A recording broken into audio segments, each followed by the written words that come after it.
Hello everyone, welcome back to my channel. आजको भिडियोमा चाहिँ न्यू भ्याकेन्सीको बारेमा भन्छु र त्यस विषयमा चाहिँ फर्म कसरी भर्ने भन्ने कुराहरूको बारेमा चाहिँ जानकारी दिन्छु। राष्ट्रिय तथ्याङ्क कार्यालय थापाथली काठमाडौँले चाहिँ करारको लागि चाहिँ हजुरहरूलाई चाहिँ भ्याकेन्सी गरेको छ है त। करारको लागि 1.5 महिनाको लागि है त, 2.5 महिनाको लागि तपाईँहरूलाई चाहिँ भ्याकेन्सी खुलेको छ है त। हजुरहरूले ब्याचलर पास गर्नुभएको छ र बसिराख्नु भएको छ, हजुरहरूसँग टाइम छ 2.5 महिना है त। अनि त्यो छ भने चाहिँ तपाईँहरूले चाहिँ मजाले भर्न सक्नुहुन्छ। तपाईँको चाहिँ अब थापाथली काठमाडौँले अब भ्याकेन्सीतर्फ लागौँ है त। के कस्तो भ्याकेन्सीहरू गरेको छ तपाईँको चाहिँ टेकी चोइसतिर लागौँ। अब कसरी फर्म भर्न सक्नुहुन्छ तपाईँहरूले। यस्तो छ तपाईँको चाहिँ नेपाल यो चाहिँ भ्याकेन्सी रहेको छ है त। तपाईँको चाहिँ राष्ट्रिय तथ्याङ्क कार्यालय थापाथली काठमाडौँ करार सेवा जनशक्ति लिने सम्बन्धी सूचना भनेको छ है त। 10 महिना 2 गते चाहिँ प्रकाशन भएको थियो तपाईँको। अनि त्यसपछि चाहिँ अब यसमा के भनेको छ भने चाहिँ है त, यसमा हेरौँ राष्ट्रिय आर्थिक गणना 2082मा है त, 82को लागि गणना गर्नको लागि स्थलगत तथ्याङ्क सङ्कलन तथा सुपरिवेक्षण गर्ने कार्य है त। तथ्याङ्क सङ्कलन गर्नु पर्यो र सुपरिवेक्षण कार्य सञ्चालन गर्नका लागि तपसिल बमोजिमको पद र सङ्ख्यामा करार सेवा लिनुपर्ने भएकोले योग्यता पुगेका है त इच्छुक नेपाली नागरिकबाट यो सूचना प्रथम पटक प्रकाशित भएको मिति 21 दिनभित्र है त, 1 गतेदेखि अब 21 दिनभित्र हजुरहरूले चाहिँ अनलाइन माध्यमबाट दरखास्त पेस्ट गर्नुहुन सम्बन्धित सबैको जानकारीको लागि यो सूचना प्रकाशित गरेको छ।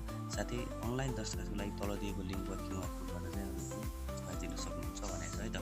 अब यसमा हजुरको चाहिँ 2वटा पदमा भारी मात्रामा खुलेको छ है त। एउटा सुपरिवेक्षक, अर्को गणक है त। 526 जना सुपरिवेक्षकमा अनि त्यसपछि 3913 जना चाहिँ गणकमा। अब तपाईँहरूले चाहिँ अब सेवा करारमा लिने कार्यालय भने चाहिँ सम्बन्धित जिल्ला आर्थिक गणना कार्यालय जहाँबाट नि हजुरले चाहिँ मजासित चाहिँ दिन्छ है त। सम्बन्धित कार्यालय जहाँ छ आर्थिक गणना कार्यालय चाहिँ सेवा करारमा लिन्छ। अब करार अवधि 2.5 महिना छ है त। 2.5 महिना चाहिँ हजुरले चाहिँ मजासित काम गर्नुपर्ने हो, करारमा हो है त। 2.5 महिनासम्म काम गर्नुपर्ने हो। र अब तपाईँको सुपरिवेक्षकलाई स्थानिक तह ब्याचलर गरेको हुनु पर्यो, अर्थात् डिग्री गरेको पनि चल्छ। अनि सेवा सुविधा भनेको अब तपाईँको 34,730 मासिक मन्थली चाहिँ यति स्यालेरी दिन्छ, 2.5 महिनाको जति स्यालेरी दिन्छ है त। अब तपाईँको चाहिँ सिधै अब जस्तो लिखित परीक्षा केही हुँदैन, डाइरेक्ट तपाईँको सर्ट लिस्टमा पर्नुहुन्छ है त। तपाईँले फर्म भर्नुभयो भने चाहिँ सर्ट लिस्टमा पर्यो र सर्ट लिस्टमा परिसकेपछि तपाईँले चाहिँ सिधै त्यसपछि अन्तर्वार्ता हुन्छ है त।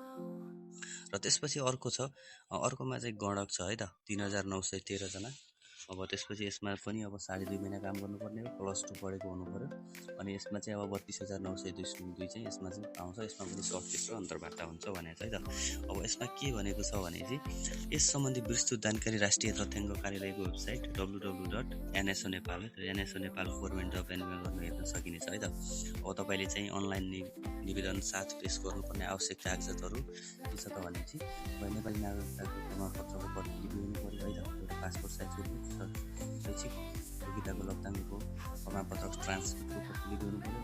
अनि चारित्रिक प्रमाणपत्र हुनु पर्यो र अनुभव प्रमाणपत्रको प्रतिलिपि चाहिँ हुनु पर्यो है त। अन्तर्वार्ता उपस्थित हुँदा सक्कल कागजात लिएर आउनुपर्छ हजुरले है त। अन्तर्वार्तामा चाहिँ सबै सक्कली कागजातहरू चाहिँ हजुरहरूले चाहिँ लिएर आउनुपर्छ। र अन्य जानकारी जस्तै अब तपाईँको अन्य जानकारी के छ भने चाहिँ तपाईँको चाहिँ कार्यक्षेत्र है त। भएसम्म उम्मेदवारले रोजेको स्थान हुन्छ है त, आफूले रोजेको स्थानमा काम गर्न पाइयो। अनि कामको विवरण तथ्याङ्कले तथ्याङ्क सङ्कलन र सुपरिवेक्षकले सुपरिवेक्षण गर्ने काम गर्छ। उमेर भनेको 18 देखि 45 वर्षसम्म नगएको हुनु पर्यो है त। अनलाइन दरखास्त फारम भर्ने लिङ्क र क्युआर कोड भनेको छ, यो एकछिनमा भन्छु। काम गर्ने अवधि 2082 चैत 26 गतेदेखि 83 असार 8 वर्षसम्म हुन्छ है त। अन्य विषयले अब कार्यालय त्यति बमोजिम हुन्छ है त। अब अरू केही जानकारी चाहिन्छ भने चाहिँ यो वेबसाइटमा गएर हजुरले डिटेलमा हेर्न सक्नुहुन्छ। त्यसपछि अरू कुनै त्यस्तो समस्या छ भने चाहिँ यता यो फोन नम्बर छ, यसमा पनि कल गर्न सकिन्छ तब है त।